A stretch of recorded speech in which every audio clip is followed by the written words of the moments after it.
gobolka geçiyor Somalida tarihine gençler. Geçiyor yürekleri kartal. munaasabadan oo tababar loogu soo xirayay ururkii saddexaad ee ciidamada xoogga dalka Soomaaliya ee ku soo tababarta wadanka Turkiga ayaa waxa ka qayb galay wasiirka difaaca ee xukuumadda Soomaaliya, taliyaha ciidamada xoogga dalka, saraakiisha xerada tababarka ee Turkisom iyo qaybaha kala duwan ee bulshada. ciidamada lugta ee ururka saddexaad oo tababar kala duwan ku soo qaatay wadanka Turkiga iyo xerada tababarka ee Turkisom ee Muqdisho ayaa dalka dib ugu soo laabtay 14 bishan, waxaana maanta si rasmi ah loogu wareejiyay dowladda federaalka ee Soomaaliya. taliyaha xerada tababarka ee Turkisom oo ugu horeyn munaasabada ka hadlay ayaa sheegay in dowladda Turkiga ay diyaar u tahay sii wadida heshiiskii wada shaqeyneed ee labada dal, kaasi oo dhigayay in dowladda Turkiga ay gacan ka siiso Soomaaliya tababarida iyo qalabaynta ciidamada xoogga dalka. Sayın Büyükelçi Vekilim, Sayın Savunma Bakanım ve Genelkurmay Başkanım, Somali Türk Görev Kuvveti Komutanlığı, Somali Silahlı Kuvvetleri'nin geleceğini şekillendirmek için vazifesini Anadolu kışlasında 30 Eylül 2017 tarihinden itibaren üstün fedakarlık ve kararlılıkla ifa etmektedir.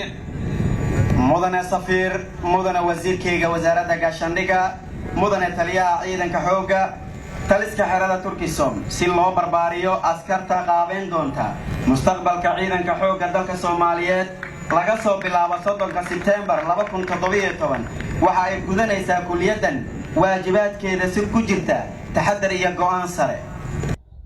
Generaal Odawaay Yuusuf Raage, taliyaha ciidamada xoogga dalka Soomaaliya, ayaa u sheegay ciidamadii tababarka loo soo xiray inay xambaarsan yihiin astaan qaran, isla markaana ay mas'uuliyad weyn ka saaran tahay difaaca dalka.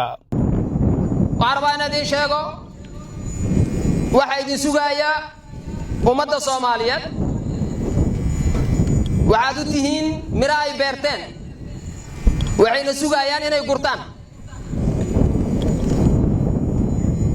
goob kasta iyo gobol kasta iyo meel walba uu joogo waxa idinku rijo weyn qof kasta oo Soomaaliya wuxuu rajaynayaa inaad meeshiisa ugu tagtaan, wuxuu rajaynayaa gurigiisa inuu ku jiifto nabad,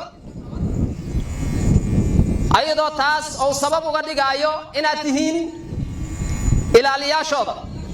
ciidamadan oo muuqaalkooda laga dheehan karay tababarka adag ee ay waqtiga dheer soo qaateen ayaa goobta ku soo bandhigay gaadha ka ciyaar iyo qaybo ka mid ah tababarkii ay soo qaateen.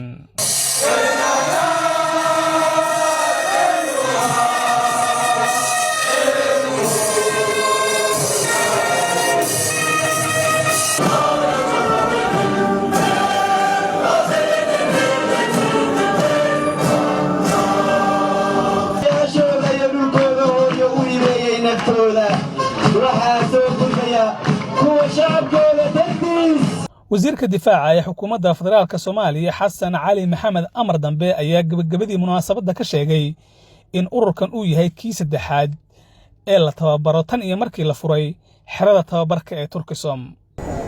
waxaan soo marnay iyadoo saraakiil xigeenna meeshan ay ka qalin jibinayaan.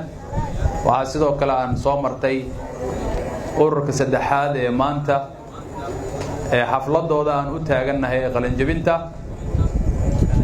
iyaga oo ururkooda koowaad meeshan ku qalin jibiyay iyo ururkii Gorgor ee labaad.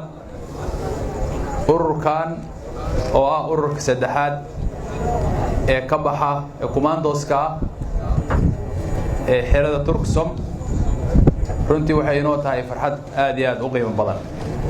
Cabdullaahi Axmed Nuur, Universal TV, Muqdisho.